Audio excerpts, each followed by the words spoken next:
নমস্কার বন্ধুরা, আমি Sanchita's essence teaching tutorial YouTube চ্যানেলে আপনাকে স্বাগত। 7টা এমন কিছু এসেন্সিয়াল সিভিং টিপস বা লেসন যা আজকে আপনার সাথে শেয়ার করব, যেগুলো না জানলে আপনার সেলাই শেখা অসম্পূর্ণ থেকে যাবে। প্রথমে শিখব কি করে পোটলি বাটন তৈরি করতে হয়। পোটলি বাটন তৈরি করার জন্য আমরা দেখুন এখানে দুটো প্রজেক্ট এখানে ব্যবহার করেছিলাম পোটলি বাটন দিয়ে। এখানে পোটলি বাটন কি করে তৈরি করতে হয়, বেসিক পোটলি বাটন। অনেক রকমভাবে আমরা পোটলি বাটন করে থাকি। এখানে 2 ইঞ্চি বাই 2 ইঞ্চি এরকম মাপের ফ্যাব্রিক নিয়েছি। চৌকো একটা ফ্যাব্রিককে এইভাবে ফোল্ড করে নিয়েছি 2 ইঞ্চি 2 ইঞ্চি মাপ করে। এবার এটাকে এরকম ধার থেকে থেকে সমস্ত অংশগুলোকে কেটে বাদ দিয়ে দিলাম। একসাথে স্কোয়ার পিস কাট করবার এটা একটা সহজতম উপায়, আপনার সময় বাঁচবে অনেকখানি। এবার এখানে পোটলি বাটনটাকে আমি এখানে এই রকম থার্মোকল বল তৈরি করে নিয়েছি কেনা। এখানে এই থার্মোকল বলগুলো দিয়ে আমি পোটলি বাটন তৈরি করব। পোটলি বাটনের জন্য আমরা এখানে এই থার্মোকল বলটা ঠিক এই স্কোয়ারটার মাঝখানে রাখলাম, টাইট করে চেপে ধরবো আর ম্যাচিং কালারের সুতো দিয়ে এখানে পেঁচিয়ে দেব। তাহলে আমাদের পোটলি বাটন কিন্তু তৈরি হয়ে যাবে। এই পোটলি বাটন তৈরি করা খুব সহজ। এই ছাড়া আপনি এই থার্মোকল বলের জায়গায় কটন দিতে পারেন, আপনি কিছু ওয়েস্ট ফ্যাব্রিককে দিতে পারেন, যা আগামী দিনে না হয় শেখানো যাবে আপনাকে। এটা একটা খুব সহজতম উপায়। আরেকটা দেখিয়ে দিই, ভালো করে কিন্তু এটা টাইট করে বাঁধতে হবে। দেখলেন তো আমি কি করে গিঁট দিলাম। তো এই রকমভাবে টাইট করে বাঁধবেন। আর সেলাই করবার সুবিধার জন্য, মানে এই পুটলি বাটনটা তো আপনি আপনার জামায় স্টিচ করবেন, তাই এটা সুবিধার জন্য একটু বেশি পর্যন্ত এই সুতোটাকে জড়াবেন আর এই রকম ফাঁস লাগিয়ে লাগিয়ে এখানে কিন্তু এই গিঁটটা দিতে হবে। তো আমাদের potli button ready. Potli button দিয়ে কী করে স্টিচ করতে হয় আগের দুটো প্রজেক্ট আমি দেখিয়েছি। এবারে শিখবো বায়া স্ট্রিপ কী করে কাট করতে হয়। বায়া স্ট্রিপ কাট করবার জন্য সব সময় একটা স্কোয়ার ফ্যাব্রিক নেবেন। সেই স্কোয়ার ফ্যাব্রিকের একটা কোনাকে এরকমভাবে ফোল্ড করবেন পুরো রেক্ট্যাঙ্গেল করে। এই কোনাটা এরকমভাবে ফোল্ড করে নিয়ে এবারে আমরা মাপ করব। দেখুন আমি 2বার 3বার করে আপনাকে দেখিয়ে দিলাম। এইভাবে ফোল্ড করতে হবে। পুরো স্কোয়ার ফ্যাব্রিক নেবেন, কোনো এলোমেলো ফ্যাব্রিক নেবেন না কিন্তু। নিয়ে এইরকম যত ছোট ফ্যাব্রিকই হোক না কেন স্কোয়ার ফ্যাব্রিক নেবেন। নিয়ে এইরকমভাবে আমি আপনাকে দেখিয়ে দিচ্ছি। এই দেখুন আমি এখানে 1.5 ইঞ্চি নিয়েছি। আপনি 2 ইঞ্চি, 1 ইঞ্চি, 1.25 ইঞ্চ এরকম যেমন খুশি নিতে পারেন। মাপ করে এরকম স্কেল দিয়ে দাগ কেটে নিন। তারপর এই দাগ বরাবর এটাকে কাট করুন। আমাদের কিন্তু একসাথে দুটো কোনা করে এইরকমভাবে দুটো বায়া স্ট্রিপ বের হচ্ছে। আমরা মাঝখান থেকে এই দুটোকে আলাদা করে দেবো। যেহেতু আমার এখানে ফ্যাব্রিকটা বেশ বড় সড়ো ছিল, তাই লম্বা অনেকখানি বড় হলো। আগামী কোনো ভিডিওতে কি করে এইরকমভাবে বায়া স্ট্রিপকে জুড়ে আপনি লম্বা একটা বায়া স্ট্রিপ তৈরি করতে পারেন সেটাও শিখিয়ে দেবো। আমার চ্যানেলের সাথে প্লিজ জুড়ে থাকুন। আমরা দেখব এই বায়া স্ট্রিপ দিয়ে কী করে আপনি নেকে ফিনিশিং আনবেন, কী করে নেকটা তৈরি করতে হয়। এই বায়া স্ট্রিপ দিয়ে আমরা অনেক কিছু করে থাকি, তার মধ্যে প্রধান এবং অন্যতম হচ্ছে নেক। এইরকমভাবে রাউন্ড হয়ে আছে নেকটা। এটা আমার একটা আংরাখা কুর্তির নেক যে ডিজাইন, সেখানে বায়া স্ট্রিপ দিয়ে আমরা নেকে ফিনিশিং করব। এরকম এক ফালটা করেও কিন্তু দেওয়া যায়, কিন্তু তারপরে আমরা এখানে লেস অ্যাটাচ করব। কিন্তু আমি এখানে এক ফালটা করে দেব না, আমি এখানে কট পাইপিংয়ের কাজ করেছি। যদি এই ভিডিওটা দেখে না থাকেন, এই ফ্যাব্রিকের সাথে যে আমার থাম্বনেলেও রয়েছে এবং এখানে এইভাবে মিলিয়ে একবার দেখে নেবেন। আমি না স্ট্রিপটাকে ফোল্ড করে নিলাম। ফোল্ড করে নিয়ে মেশিনের পায়ের 1 ফুট এইভাবে আমরা স্টিচ করব। এই সময় আপনি বায়া স্ট্রিপ এবং আপনার এই কুর্তির নেক কোনোটাকেই কিন্তু টানাটানি করবেন না। শুধু যেভাবে এটা বেঁকে বেঁকে যাচ্ছে ঠিক সেইভাবে দুজনকে একসাথে মিলিয়ে একসাথে স্টিচ করুন। যতখানি পাইপিংয়ের জন্য আপনি রাখবেন মনে করছেন, যতটা পাইপিং আপনি দেবেন মনে করছেন, সেই রকমভাবে আপনি এখানে স্টিচ করুন। এইভাবে আমরা পুরো নেকটাতে কিন্তু স্টিচ করব। এইভাবে পুরো নেকে কিন্তু একে বলা হয় ফেসিং, ইন্টারফেসিংও বলা হয়। তো একে এইরকমভাবে আপনি বায়া স্ট্রিপ দিয়ে নেককে বাইন্ডিং করতে পারেন। এইভাবে নেক বাইন্ডিং করা ভীষণ সহজ আর দেখতে ভীষণ ভালো লাগে। ঠিক কলার নেক পরলে যেরকম দেখতে লাগে সুন্দর পারফেক্ট, ঠিক সেই রকম স্টাইলিশ লুক আসে কিন্তু আপনি যখন এই নেকটা এইভাবে তৈরি করবেন বায়া স্ট্রিপের সাহায্যে। এইরকমভাবে দেখুন আমরা এন্ড পর্যন্ত এইভাবে স্ট্রিপটাকে বসিয়ে দেব। এখানে আমাদের স্ট্রিপের একটা ধাপ আমাদের পরিপূর্ণ হলো। দেখুন এই পর্যন্ত স্টিচ করা হয়ে যাবার পর কখনোই কোথাও কাটাকাটি করতে হবে না, ছোট ছোট কাট এখানে দিতে হবে না। এবার এটাকে ফোল্ড করব। আপনি ইচ্ছা করলে পুরোটাই ফোল্ড করতে পারেন। আমি একটুখানি দেখতেই পাচ্ছেন পাশে কট পাইপিংয়ের কাজ হয়ে আছে। এই আনারকলি কুর্তি ডিজাইনে আমি কট পাইপিং দিয়ে কলিগুলো জুড়েছিলাম, সেটাও আছে এই ভিডিওতে, আমি দেখাচ্ছি একটু বাদে। পারে। তো এখানে আমরা এই রকমভাবে এই কিনারা বরাবর এখানে স্টিচ করব। এখানে আমরা এই পিঙ্ক ফ্যাব্রিকের ওপর পিঙ্ক কালারের সুতো দিয়ে কিন্তু স্টিচ করব। দেখুন এই রকমভাবে দেখতেই পাচ্ছেন মেশিনে আমার পিঙ্ক কালারের সুতো রয়েছে আর সাদা অংশটাতে সেটা পড়েওছে। তো এইভাবে একটা সুন্দর পাইপিংয়ের এফেক্ট আসবে আর আপনার বায়া স্ট্রিপটা সুন্দরভাবে বসে যাবে।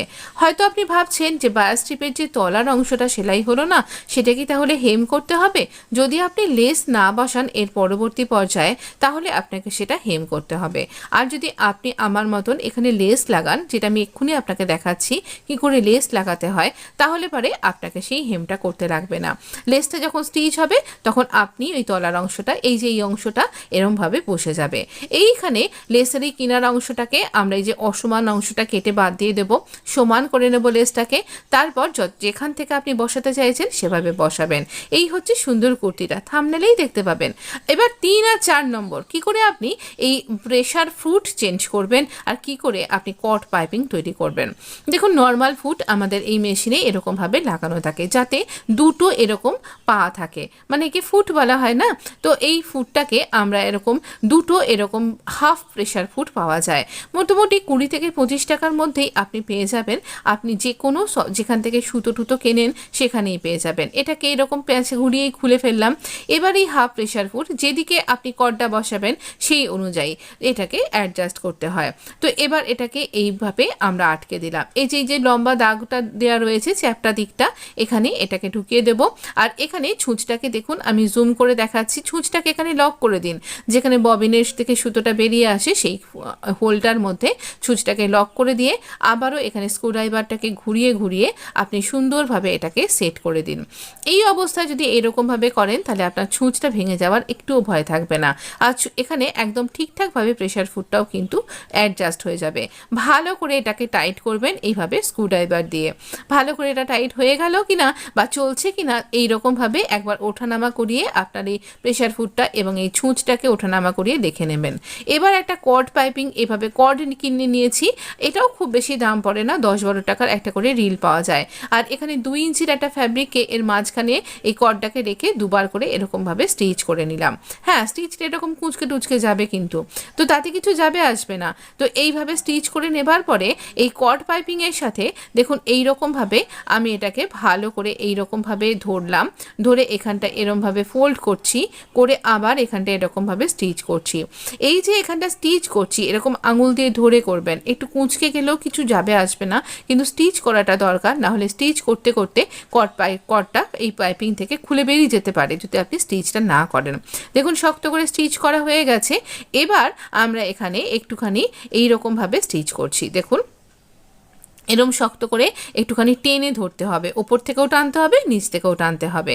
যেহেতু আমি এখানে আমার মেশিনটা হ্যান্ড সিভিং মেশিন, তাই জন্য আমাকে এভাবে দুটো আঙুলের সাহায্যেই করতে হয়, না হলে আপনি দুটো হাতের সাহায্যেই করতে পারবেন। তো দেখুন এই রকমভাবে আমি এটাকে উল্টে নিলাম, কারণ আমার কর্ডটা ওই সাইডে রয়েছে, তাই আমি এই হোলের দিকটাতেই রাখবো এই কর্ডটাকে। এতে করে না একটা ব্যাপার নিশ্চিত হয়ে যায়, আপনার সেলাইয়ে একটা সুন্দর মার্জিন তৈরি হয়ে যায়, যে কর্ডটা ঠিক সুন্দরভাবে এখান দিয়ে বসে যাবে। একটা ভীষণ সুন্দর গেট আপ লুক আসে, যে কোনো ধরনের ডিজাইন আপনি কট পাইপিং দিয়ে করতে পারবেন। কট পাইপিং দিয়ে ডিজাইন করা অলরেডি আমি আমার একটা আনারকলি কুর্তি ডিজাইনে দেখিয়ে দিয়েছি। এরপর আগামী দিনে আরও অনেক রকমের নেক ডিজাইন বা আরও অনেক কিছু ডিজাইন আপনার সাথে শেয়ার করব, অবশ্যই করব। এবার এখানটা আমরা লক করে দেব। আমাদের পাইপিংটা এখানে হয়ে গেছে, একটুখানি কাজ শুধুমাত্র বাকি আছে, একটা ফিনিশিং টাচ। এখান থেকে এভাবে দুবার যেভাবে আমরা ওখানে স্টিচ করেছিলাম সেইভাবে এই কিনারাটাও আমরা লক করে দেব। লক করে দেবার পর এখান থেকে আমরা কাট করে দেব সুতোটাকে এবং কর্ডটাকেও। এবার এই যে পাইপিংয়ের জন্য যে অংশটা আমরা রেডি করলাম, এবার এটাকে ডাবল ফোল্ড করে একটা ছোট্ট সিঙ্গেল ফোল্ড করব, করে এই রকমভাবে এটাকে কিনারাটাকেও স্টিচ করে দেব। তাহলে কি হবে, এই অংশটা থেকে আর সুতো উঠবে না। আপনি এই কট পাইপিংটাকে যে কোনো স্লিভের বটমে, যে কোনো আপনি কুর্তির যে দামান ডিজাইনে, সেই সমস্ত জায়গাগুলোতে আপনি ব্যবহার করতে পারবেন। কারণ এটা আমি সোজা স্ট্রিপ দিয়ে তৈরি করেছি। বায়া স্ট্রিপ দিয়ে যদি এটা করতেন তাহলে পারে এটা যে কোনো রাউন্ড শেপ বা বিভিন্ন রকমের ঘুরিয়ে ঘুরিয়ে যে নেকগুলো হয় বিভিন্ন কাটের, সেই সমস্ত কোনা নেকেও কিন্তু এই কট পাইপিং অনায়াসে স্টিচ করা যেতে পারত। তো এইভাবে আমাদের কট পাইপিং কিন্তু রেডি হয়ে গেল। যে কোনো ধরনের ডিজাইনের জন্য একদম প্রস্তুত। অবশ্যই এরকম ডিজাইনটা আবার ট্রাই করতে পারেন। কিন্তু এবারে আমরা দেখব আমাদের পরবর্তী আরেকটা ভিডিও। পরবর্তী পর্যায়ে আমরা টিপস দেখব যে কি করে কট পাইপিং এর সাথে আমরা কলি যোগ করব। একটাই স্টিচ করব যার সাথে আমাদের কট পাইপিংও স্টিচ হয়ে যাবে। দেখুন 1.5 ইঞ্চির একটা স্ট্রিপ নিয়ে নিয়েছি, সোজা স্ট্রিপ, কিন্তু এখানে এরকম মেশিনের ফুট আমি চেঞ্জ করে নিয়েছি। আর এখানে একটাই স্টিচের মাধ্যমে আনারকলি কুর্তির দুটো কলি প্লাস এখানে এইরকমভাবেই আমরা এখানে কট পাইপিং তার মাঝখানে ইনসার্ট করে স্টিচ করব। এখানেও কটটাকে এইভাবে স্টিচ করে নিলাম আমাদের এই ফ্যাব্রিকটার সাথে। এখানে কিন্তু ছোট বড় করে নিইনি, একদম সমান মাপ করে এইভাবে ঠিক মাঝখান বরাবর নিয়েছি।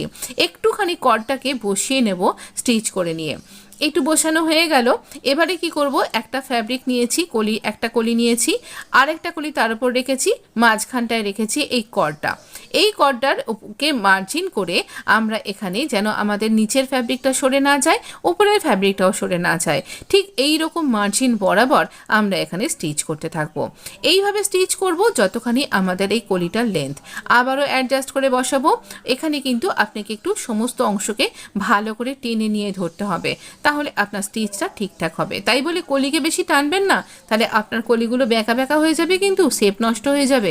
একদম টানাটানি করবেন না, মানে একটুখানি টান টান করে নিয়ে বসাতে হবে, না হলে জড়ো হয়ে গেলে এটা কিন্তু এগোবে না। তাই জন্যই বললাম একটু টেনে নিয়ে করবেন, টেনে নিয়ে টান টান করে ভাবে নয়।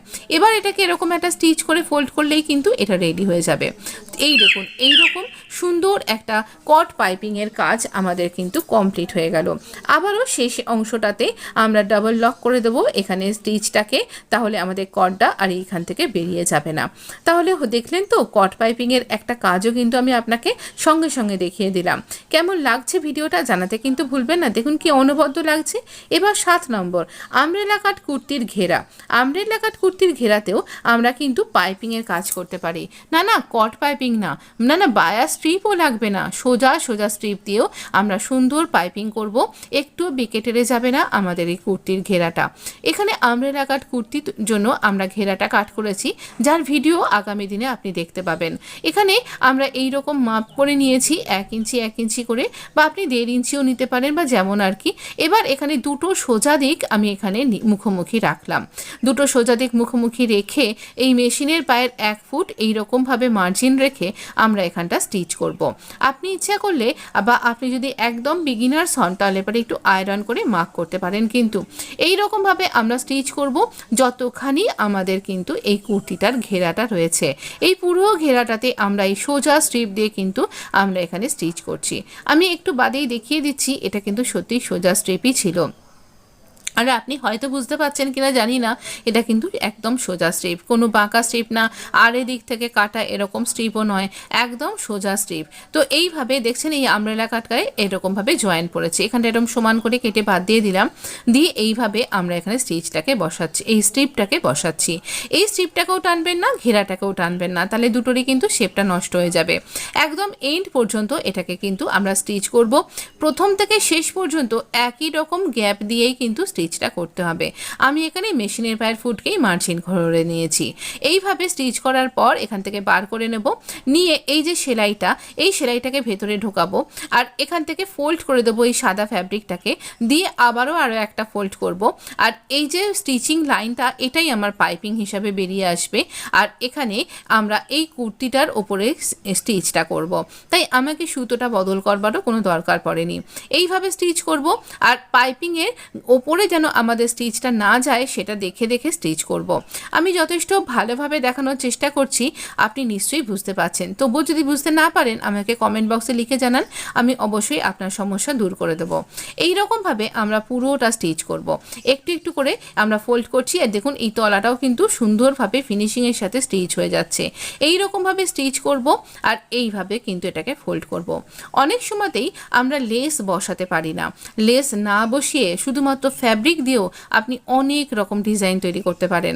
আজকে আমার এই updated version Sanchita's essence stitching tutorial YouTube চ্যানেলে আমি আপনার জন্য নিয়ে এসেছি এই সমস্ত ভিডিওগুলো, যেখানে খুব সহজে আপনি নিজের মতন করে খুব কম পয়সা খরচ করে ডিজাইনার আউটফিট তৈরি করতে পারবেন, আর সবাই দেখে একদম বাহ বাহ বলবে।